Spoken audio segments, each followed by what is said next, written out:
Bismillah walhamdulillah wa salatu wassalamu ala rasulillah. Assalamu alaikum wa rahmatullahi wa barakatuh. And welcome to lesson 9 of Straight Path Academy Arabic Volume 1, Reading Arabic Letters. In today's lesson, we're simply going to learn 2 new letters. And this is going to be very similar to the previous lesson regarding the Sad and Dad, in that these 2 letters are also heavy. So when they are followed by an A sound with a fatha, we're going to pronounce that A more like all in contrast to a.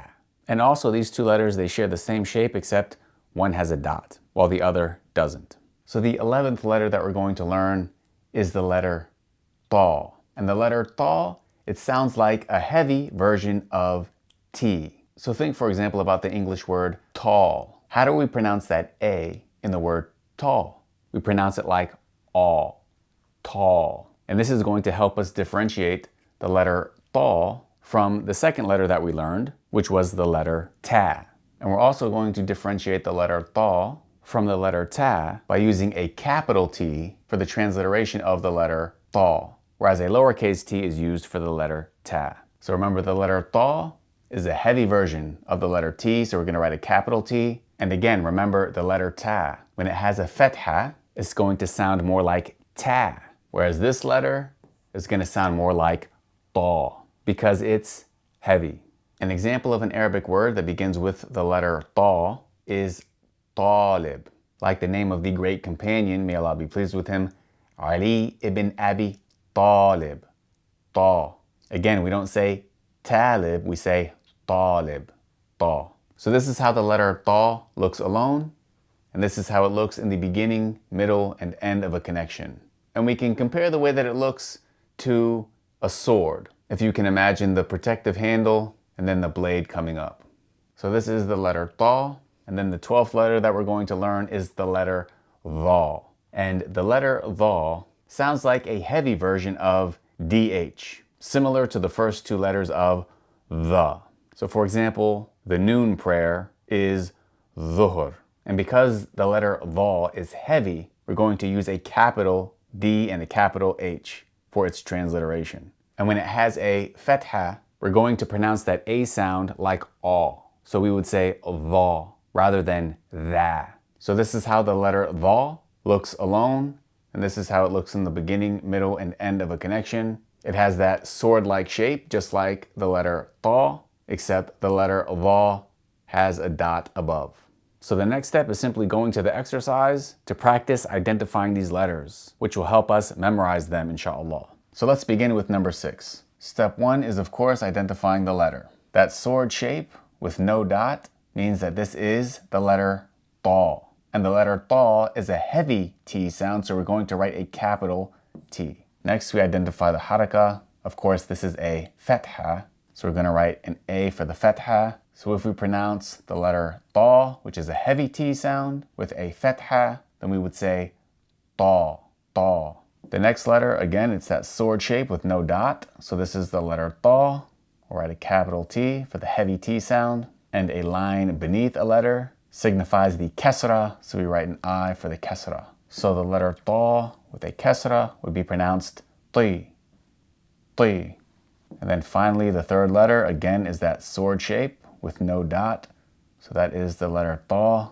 We write a capital T. And the haraka we see is a loop shape that has an extra additional squiggle at the end. So this is tanween dhamma. We write a U for the dhamma and N for the tanween. So we would pronounce this as tun, tun. So if we pronounce all of these letters in harakat together, we would say ta, ti, tun, ta, ti, tun. Let's try number 7. First, we identify the letter. This is a sword-like shape with a dot above. So this is the letter dha. So we write a capital D and a capital H for the letter dha.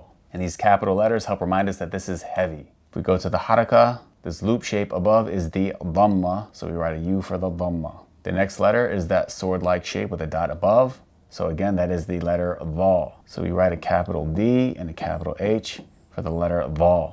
The haraka is a line above, so that is a fatha. So we write an A for the fatha. And the third letter we see is, again, the letter dha.